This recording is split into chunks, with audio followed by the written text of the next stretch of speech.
was just going to ask you, I don't think that I could use a sex product that one of my parents invented. No. Like, it's a good thing I'm not of the Hitachi family, because I'd be in big trouble. Bum, bum, bum, sex ed, what's happening in your bed? We've got answers just ahead. Yeah, it's time for Sex Ed, the musical. Welcome to Sex Ed, the musical. I'm your host, Wendy Miller, coming to you from Studio 2A. Today's show is all about what it's like to have a parent that works in the sex industry. Ray Richmond is my special guest. His mother basically invented the lube industry with the shocking help of a famous anti-smut crusader. This story is nuts. You're not going to believe it, so please stick around for that.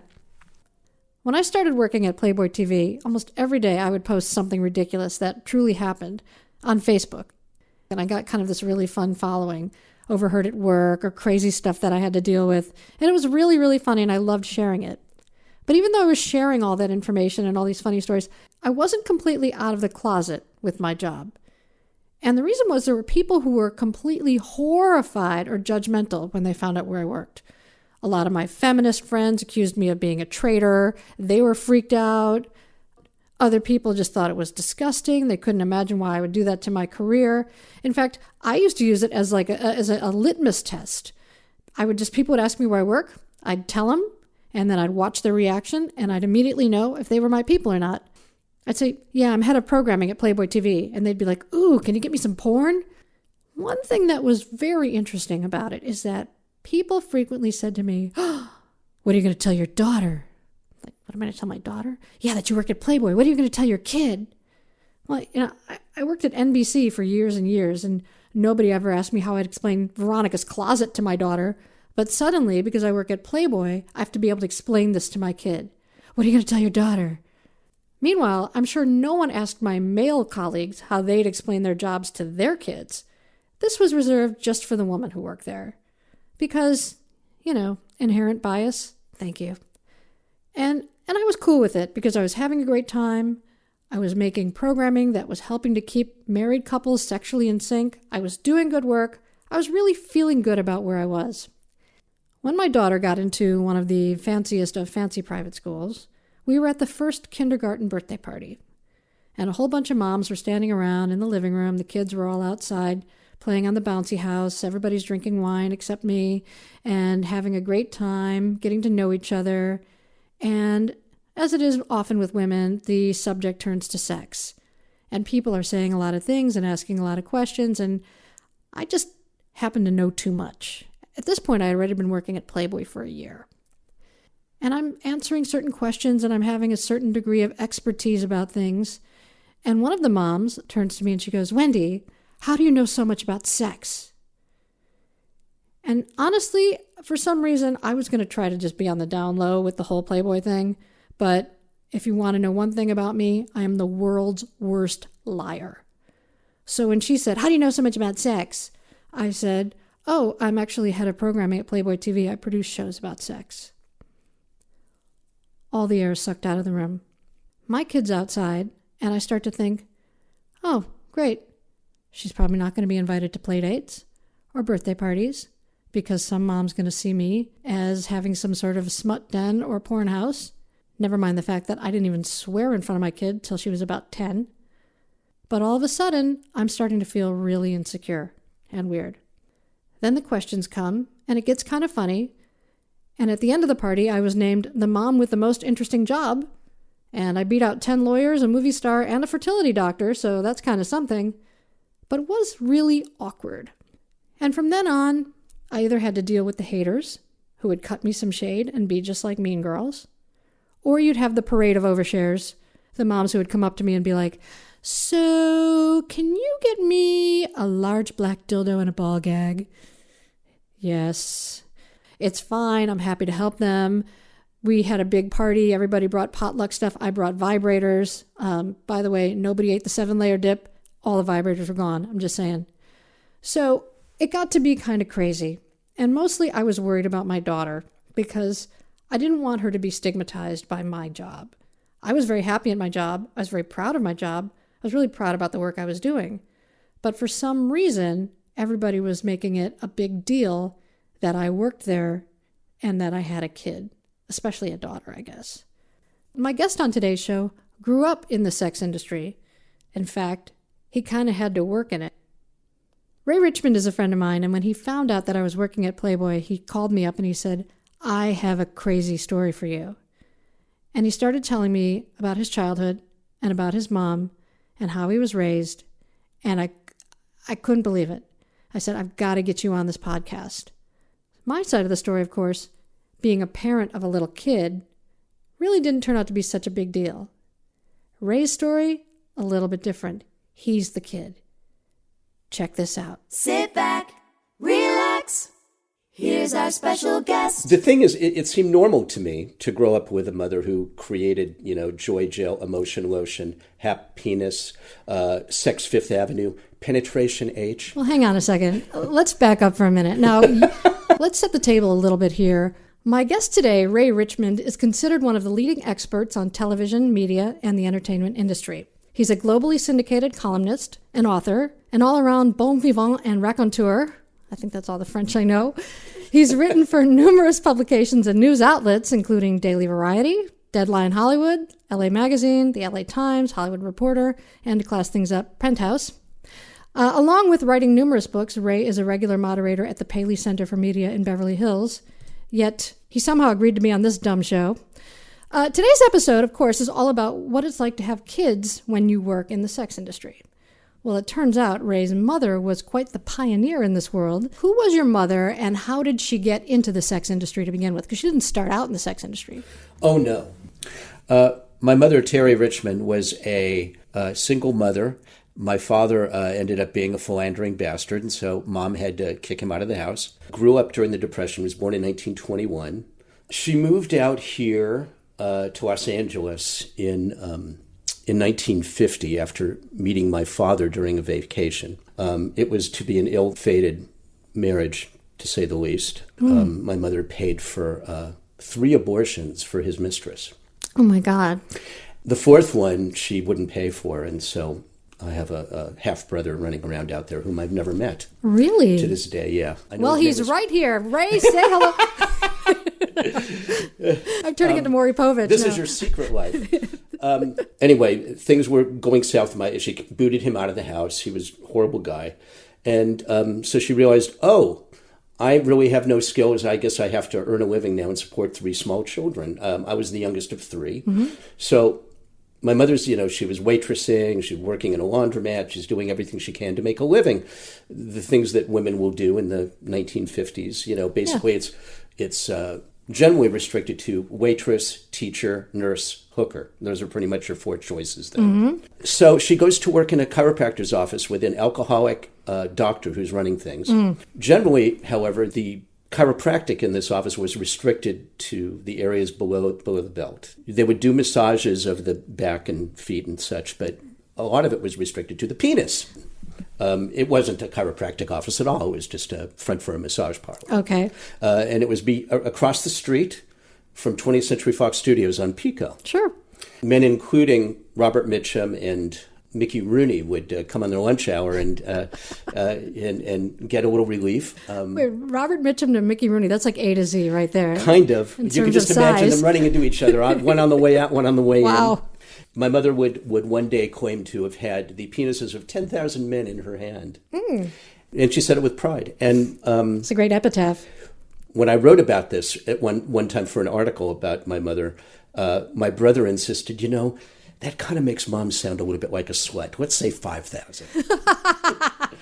Maybe that's the cutoff. Maybe the greatest line in history. It's a tipping point. Exactly. If you've rubbed and tugged 5,000 guys, you're just a regular lady. Yeah. 10,000, you are a hooker. Exactly. Anything over 5,000. So Mom did very well. $5 for the massage and $5 for the extras, as it were. Only what the hands could do, she would say. So one day, this gentleman named Clifford Clinton walks in. He was a longtime corruption fighter in L.A. war. He was depicted in L.A. Confidential, fighting the cops and corrupt politicians. And he came in there under the pretext of closing down this house of ill repute. He was personally closing down massage parlors. He was going, this is thrusting his Bible in their face and saying, the Lord disapproves of this horrible crap you're doing in here, and or words to that effect. And my mother was like, okay, tell me about this Lord you speak of. And he starts preaching to her, and my mom decides she kind of likes this guy. He's cute. He's got a nice patter. He's very devoted to his religion. She thought, this is a man I could get into. And he ends up feeling similar things for my mother. So instead of closing the place down, they fell for each other straight away. I'm not sure. I don't think there were hand jobs involved. I think it went straight into the sack. Wait, were they both married at the time? My mother was separated in the process of divorcing. Clifford was married. Okay. And I should back up and mention that he was a very successful restaurateur in L.A. Lore, the man who founded the Clifton's Cafeteria chain at that time. Yeah. There was only one left, but there was at one time a half dozen of them. The deal was he if people couldn't afford, he would feed them for free. He was a very magnanimous guy. Back during the Depression and just after, he would only charge a penny or two for dinners. But if you didn't have the money to pay, you could pay nothing or put it on credit or never pay. He would feed people for nothing. So this is a good Christian man, right? He walked the walk. Yeah. And people would, my mother would say that he became wealthy, not just from owning the restaurants, but because of all of the people that came to grease his palm afterward for keeping them alive. Oh, like sort of payback. Yes. He tried to come up with like a superfood that would end worldwide famine and save the world. Soylent Green. Something. Kind of a Soylent Green thing. But made out of mashed potatoes. Yes, exactly. But he was married. He was married. When your mom was a side piece. And then he started boffing my mother, yes. Okay. So let's make sure that we understand that he was a hypocrite as well. So they kept their affair secret. Inevitably, of course, his wife, Nelda, found out. Mm-hmm. And the story goes that she gave him the her or me ultimatum, as any wife might. Sure. And he decided he couldn't live without either woman, and he downed a bottle of sleeping pills so he could check out. Wow. However, he was revived.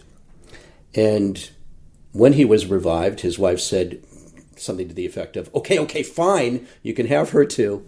Just don't try to fucking kill yourself again. We are going to be transparent with this. We are not going to hide like common adulterers. Wow. So that's really hip. So he leased out a love nest behind Norm's restaurant in La Cienega. Sure.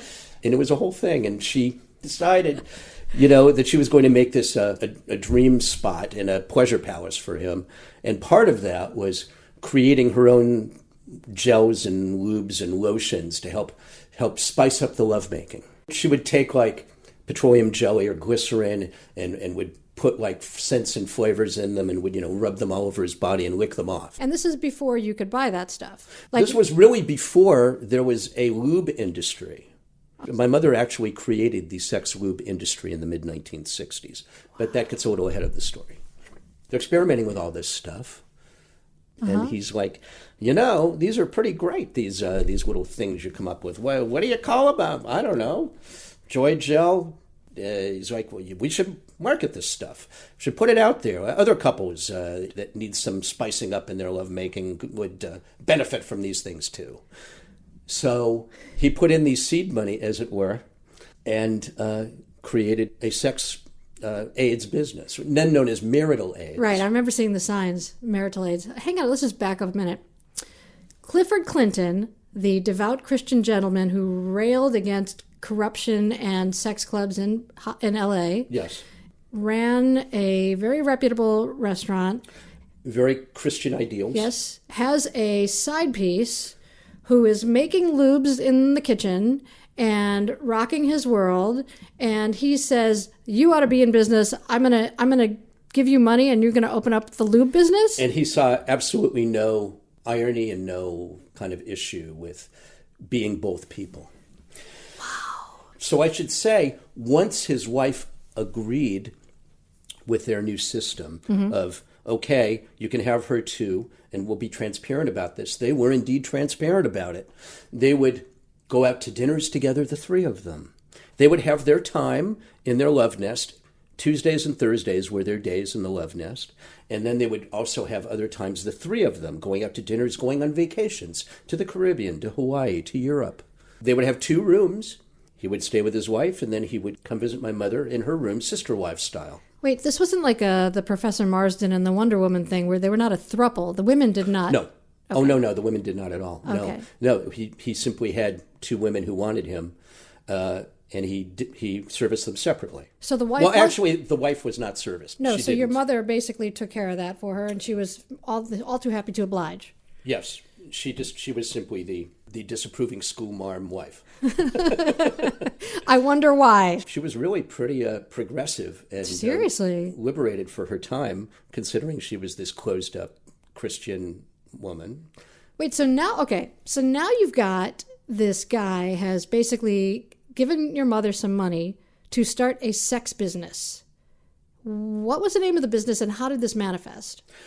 It was called Product Promotions. Couldn't give it a much more generic name if you tried. Yeah, that sounds like the company that prints like dentist names on pentals. Yeah, it's like calling a factory World Corp.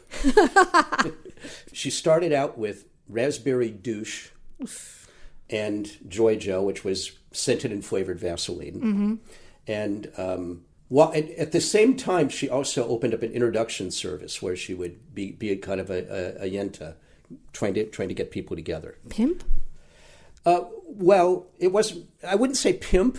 Maybe a little bit. Okay. Yeah, but she started. She did that simultaneous to founding the sex aids business, and she would have these products that were there in the introduction service office, just in case you want something to help you while you're while you're dating, and then the sex aids business grew out of that.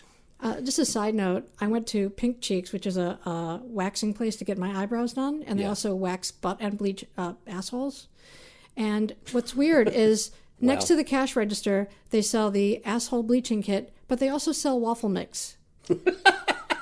I'm not kidding. And so it's... How do those go together? I don't know, but I remember I was paying for my eyebrows, and I saw the waffle mix next to the home anal bleaching kit, and I said, "What's with the waffle mix?" And she looked at me like I was crazy. So at least this makes sense, because people will conceivably, if they... You've never eaten bleaching and waffles? No, but I guess bleached white enriched bleached flour.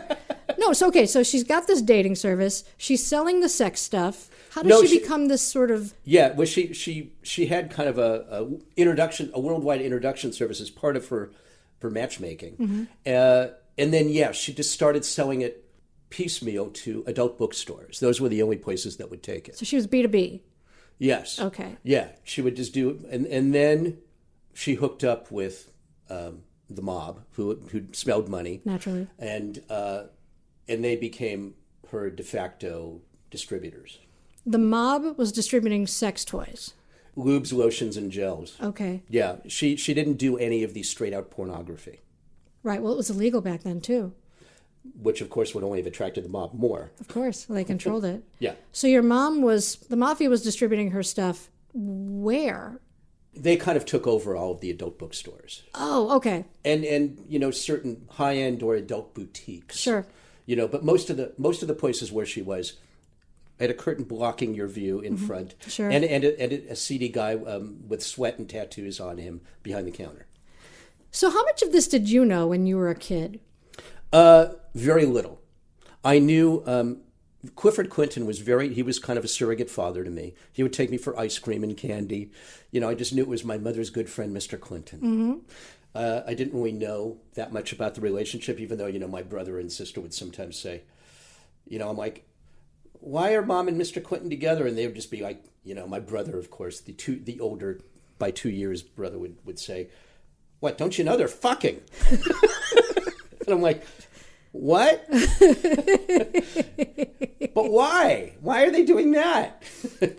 So when did you find out about the whole lube business? And was that a lucrative business for you? I knew about the lube business from a very young age. I worked in it from the time I was 7 years old, earning 50 cents an hour, helping fill jars and bottles with Emotion, Lotion, Happiness, Joy Gel, Pussy Power, Vice Spice, you name it. But this, to me, might be a bit of a transgression when you have your 7-year-old kid. In the middle of this highly sexualized environment that I wasn't ready for. I'm not ready for that. So it's like you got a 7-year-old filling vials of emotion lotion and hap penis. Okay, I'm about to turn your stomach even more. Okay. All right, so I'm making all this stuff. I'm stuffing envelopes with mailers for, marketing.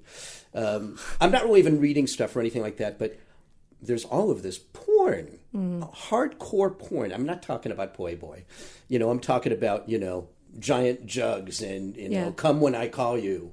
And things like that. Because she was selling those too? Yes. Okay. It was part of the package. Because she sold novelties too. So I'm 12, 13, and I'm just like, I'm just digesting this stuff like it's, oh my fucking God. Yeah. Wow.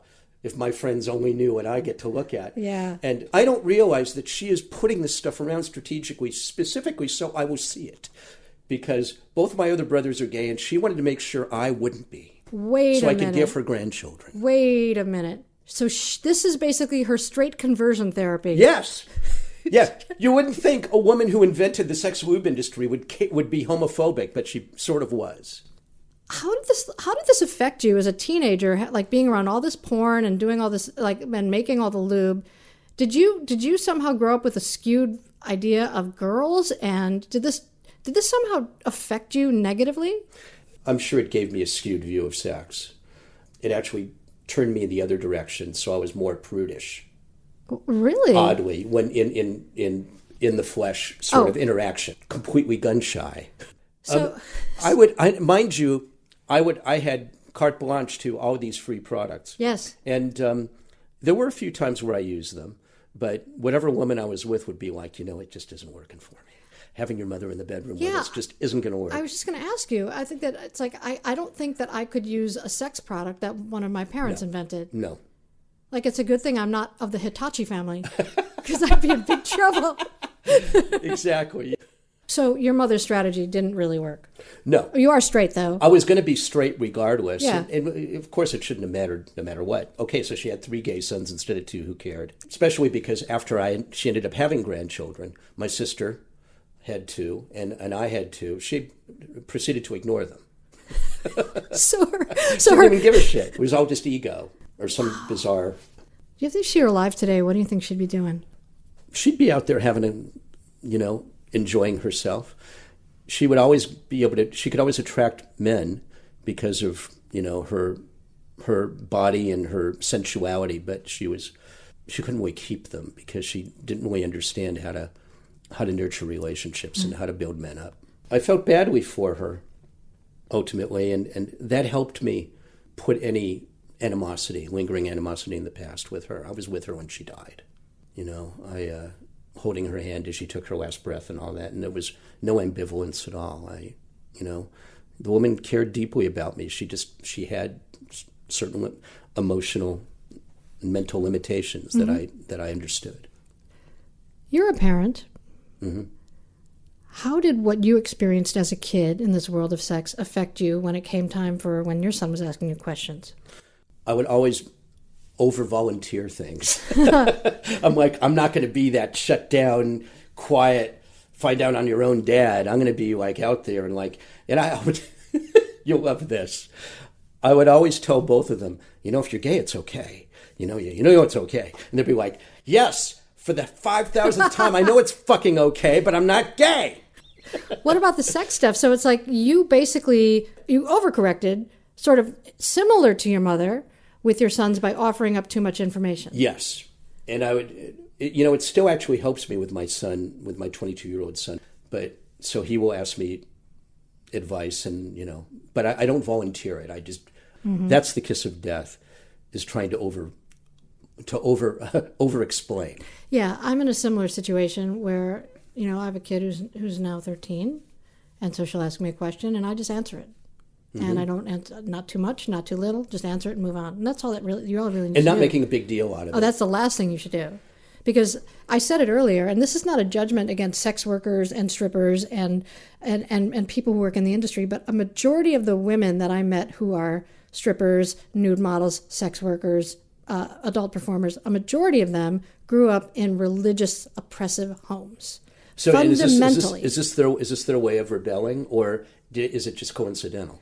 It's the same thing as if you say to your kid, whatever you do, don't touch the stove. Do not touch, the stove is going to kill you. Don't touch, you fetishize it, the kid's going to touch the stove. The kid's going to want to touch the stove. If you keep saying to your kids, don't have sex, don't have sex, don't have sex, it's dirty, it's bad, it's horrible, you're going to fuck them up, first of all, and you're going to push them in that exact direction. The kids, because they have no knowledge. The girls who get sex education, and a lot of parents are afraid to teach their kids what's what, but the girls who get sex education understand how their bodies work, they are not the ones who get pregnant. The girls who get pregnant are the girls who don't know how anything works, and their parents refuse to teach them anything. Oh, it's abstinence, abstinence, abstinence. And those are the girls, because they don't know anything, those are the girls who are going to get pregnant in 8th grade. Well, it's always been so ridiculous to me. The just say no crowd will think that if you bring up condoms and if you bring up birth control, if you discuss it, then it will put the thought in their mind that sex is okay. And I'm like, well, trust me, the thought is already there. That's right. And sex is okay, and it is going to happen whether you want it to or not. Yes, so they should at least know how to protect themselves from sexually transmitted infections and to stop unwanted pregnancy. So my mother wanted to be cremated, and we had her cremains, as they say in the trade. Nice. In a box that said "Mom," very, very legibly. And was this like a fancy box? Was this a lube box? What kind of box was it? No, it was just a plain old cardboard box. We were trying to figure out a time where we would spread her ashes. We wanted to do it somewhere where you're supposed to, right. Throw them off a boat or whatever. Yeah. And then we got the idea, she really should be reunited with Clifford, and that of course meant spreading her in Clifton's cafeteria, because we didn't necessarily want to do it around his grave. He's buried in Westwood, but they really frown on cremated remains around actual graves. So they do. I mean, I researched all of this, but this was 2011. We decided that we're on the 1-year anniversary of Mom's death. We're going to spread her ashes in Clifton's. Wait, it's not legal to spread ashes in a cemetery. No, and I'm sure it's even less legal to do it in a dining establishment. That is not really part of the LA municipal code. I haven't read the building code on that, but okay. So yes. But you guys, I mean, it's a genius Mind idea. you, I'd seen no evidence to the contrary, Sure. But I'd seen no evidence of anyone thinking this was a good idea. So there we are with the mom box. We put the mom box on the table where we have lunch in Mom's honor and everything. And then we decide, we're looking around the restaurant, and we decide to finally go up to like a second level area that seemed to have a lot of construction, and they had open wiring. It was like a utility closet. And my brother said, "Oh God, no, my OCD is acting up. I need to go smoke a joint." So he disappeared. Now it's my sister and I. I'm the one that's doing the pouring. Right. Okay, so now we decide we're gonna do it at this utility closet. We open the closet up, and we turn the box over, and nothing comes out. What? What you don't know about cremated remains is that they're very dense. What do you mean? And wet. What? It's not like ashes from a burning tree or a burning house. But I've seen movies and people throw them off the yes, boat in Hawaii. And they're incorrect. Oh, wow. Yes, okay. they're very dense and gritty. and they have bone fragments. Not everything burns. Oh, God. I'm telling you. Okay. Okay, so there it is, and I'm now having to scrape Mom out of the box. Oh, God. Piece by piece, even though we're supposed to be doing this on the sly, I'm yelling, "This is not what I signed up for." And of course, my sister yells back, "Even in death, she's difficult." And there she is. We spread her down through it, and we're in a closet. Good, in a utility closet with wiring and everything. So she's literally now going through the bowels of the restaurant. Okay. Yeah. It goes down 30 feet. And now I'm literally having to wash my hands of Mom. Was this cathartic for you to get to do? It was actually very moving. And I'm not just talking about moving her out of the box. It was a very moving moment, and my sister and I were crying, and we bonded over that. And my brother was stoned, so he started crying after he came back up. He was like, "Oh my God!" Cut forward 5 years, and I happened to have an opportunity to have lunch with the guy, Andrew Myron, the guy who bought Clifton's. And I told him the story. And he was rather charmed by it. But now, since they reopened it, we, of course, had to go and see what happened to Mom. Right. What happened? This utility closet is no longer a closet. Oh. It's the best of all possible endings. You know, she sang with big bands in the 30s and 40s. She was kind of an aspiring singer. And she is now part of a bandstand on the 3rd level. Are you kidding? No. She's part of a bandstand. She was literally incorporated into it. Like, that would be the place she would choose. Yes. Oh, it was kismet. It was magnificent. That's a beautiful story. And now it's soon to be a major motion picture, hopefully. And the title of the movie is? Please Release Me. Winner. You like? I love it. Ray Richmond, thank you so much for joining us here. It's actually really cathartic to talk about it. Thank you. You're very welcome. Thank you for sharing this with us. It's crazy. And it really makes me think, obviously my circumstances could not be more different than yours with a kid, but I think that this is probably what most people expect. If you have a parent in the sex industry, you expect transgression after transgression after transgression. No, and I've tried to come out the other end, you know. I've had more than my share of issues, but, you know, I'm just focused on being a good person now, and a good parent and a good husband, and, you know, treat people the right way. Hey, if you have a story you want to share with us, please reach out at sexedthemusical.com. I'm also looking for great sex fails, and if you have a question you want answered, this is the place to ask it. Please reach out at sexedthemusical.com. If you like the show, please comment below. Sex Ed the Musical is produced by Mindy Miller, edited by Carl T. Wright, creative consultant Jackie Morgan McDougall, and I'm your host, Wendy Miller. As always, find us online at sexedthemusical.com. Sex Ed the Musical could be brought to you by... always. Sure, why not? Sex Ed, what's happening in your bed? We've got answers just ahead. Yeah, Sex Ed, the musical.